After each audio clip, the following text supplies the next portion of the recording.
औज़ु बिल्लाहि मिनश शैतानिर रजीम बिस्मिल्लाहिर रहमानिर रहीम अल्लाहुम्मा सल्लि व सल्लिम अला नबिय्यिना मुहम्मद। अस्सलामु अलैकुम व रहमतुल्लाहि व बरकातुहू। अबू हुरैरा रज़ियल्लाहु अन्हु से रिवायत है कि कुछ सहाबा रसूलुल्लाह सल्लल्लाहु अलैहि वसल्लम के पास आए और कहने लगे, या रसूलुल्लाह सल्लल्लाहु अलैहि वसल्लम, हम अपने दिलों में कुछ ऐसे ख़यालात महसूस करते हैं कि उन्हें ज़बान पर लाना भी हमें बहुत भारी लगता है। आप सल्लल्लाहु अलैहि वसल्लम ने पूछा, क्या वाकई तुम्हें ऐसे ख़यालात आते हैं? उन्होंने कहा, जी हाँ। तो आप सल्लल्लाहु अलैहि वसल्लम ने फरमाया, ये तो सरी ईमान यानी क्लियर साइन ऑफ फेथ है। सही मुस्लिम हदीस नंबर 132। तमाम तारीफ़ें अल्लाह के लिए हैं जिसने हमें ईमान और हिदायत की दौलत से मुज़य्यन किया और ऐसी हदीस हमें अपने रसूल के ज़रिए दी जो बहुत राहत का ज़रिया है। जब हम शैतानी वसवास के शिकार होते हैं तो ये हदीस हमें तसल्ली देती है। वसवास वो खामोश और बार बार आने वाले बुरे या परेशान करने वाले ख़यालात होते हैं जो शैतान इंसान के दिल या जहन में डालता है ताकि हमें कंफ्यूज्ड, गुमराह या परेशान करे। वसवास असल में वो अनवांटेड ख़यालात हैं जो अचानक जहन में आ जाते हैं। इंसान खुद भी उन्हें पसंद नहीं करता, लेकिन वो बार बार आकर उसे डिस्टर्ब करते रहते हैं। शैतान वसवसों के ज़रिए मुसलमान को डिस्टर्ब करता है, बुरे ख़यालात पैदा करता है, उकसाता है, फूंक मारता है। ये ईमान की निशानी है। शैतान मोमिन को ज़्यादा टारगेट करता है। शैतान ख़ास तौर पर उन लोगों को टारगेट करता है जिनके दिल में ईमान होता है।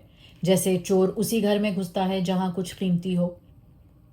ये नेक लोगों की आजमाइश भी हो सकती है। अगर इंसान को बुरा ख्याल आने पर तकलीफ़ हो, अगर वो उस ख्याल को पसंद ना करे, अगर वो अल्लाह से बचना चाहे, तो ये एक्चुअली ईमान की निशानी है। वसवास ईमान की कमज़ोरी की निशानी नहीं होता, बल्कि उससे नफ़रत करना ईमान की निशानी है। कभी शैतान हमारे जहन में कुछ अनवांटेड सवाल डालता है। वो सवाल का जवाब नहीं चाहता। शैतान बस चाहता है कि हम सवालों के उलझन में खो जाए। ऐसे में औज़ु बिल्लाहि मिनश शैतानिर रजीम पढ़ लेना चाहिए। सूरह आराफ की आयत 200 में है, अगर कभी शैतान तुम्हें उकसाए तो अल्लाह की पनाह मांगो। ज़्यादातर वसवास 5 टाइप्स के होते हैं। अक्सर जो वसवास आते हैं वो अक़ीदे को लेकर आते हैं, जैसे अल्लाह की एग्जिस्टेंस को लेकर। यानी शैतान हमारे जहन में डालता है कि अल्लाह को किसने बनाया, अल्लाह कैसे एग्जिस्टेंस में आए वगैरह। इस तरह के वसवास आए तो हमें कहा गया है कि हम आमनतु बिल्लाहि व रसूलिही कहें या सूरह इखलास पढ़ें। दूसरा, नमाज के दौरान, जैसे कितनी रकात पढ़ी, तकबीर हुई या नहीं वगैरह। कभी कभी नमाज में दुनिया के रैंडम ख्यालात भी आते हैं। रसूलुल्लाह सल्लल्लाहु अलैहि वसल्लम ने बताया कि खिंजब नाम का शैतान नमाज में वसवास डालता है। तीसरा, तहारत और वज़ू में वसवास। शैतान इंसान को ओवर थिंकिंग में डाल देता है। वज़ू टूट गया होगा, कपड़े नापाक होंगे, कुल्ली शायद 2 दफ़ा ही की वगैरह। इससे इंसान बार बार वज़ू करता रहता है। ये इबादत को मुश्किल बना देता है। रिवायात में वल्हान नाम का शैतान भी मेंशन होता है जो वज़ू में वसवास डालता है। फोर्थली, गुनाहों को लेकर वसवास। कभी शैतान उल्टे वसवास भी डालता है, जैसे अल्लाह तुम्हें कभी माफ़ नहीं करेगा, तुम बहुत गुनहगार हो, अब तौबा का कोई फ़ायदा नहीं वगैरह। ये भी शैतान का ट्रैप है। और फिर कुछ वसवास ऐसे होते हैं जिससे हम नेकी के कामों में ताख़ीर करते हैं।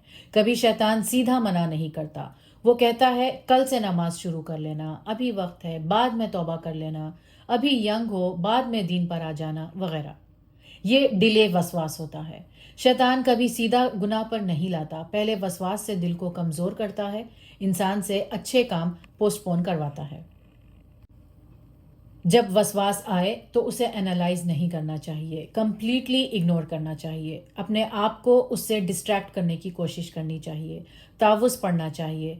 वसवसों के कंटेंट को कभी ज़बान से बोलना नहीं चाहिए, किसी से डिस्कस नहीं करना चाहिए। अल्लाह हमें शैतान के वसवसों से, उसकी चालों से महफूज रखे। व आखिरु दावाना अनिल हम्दुलिल्लाहि रब्बिल आलमीन। अस्सलामु अलैकुम व रहमतुल्लाहि व बरकातुहू।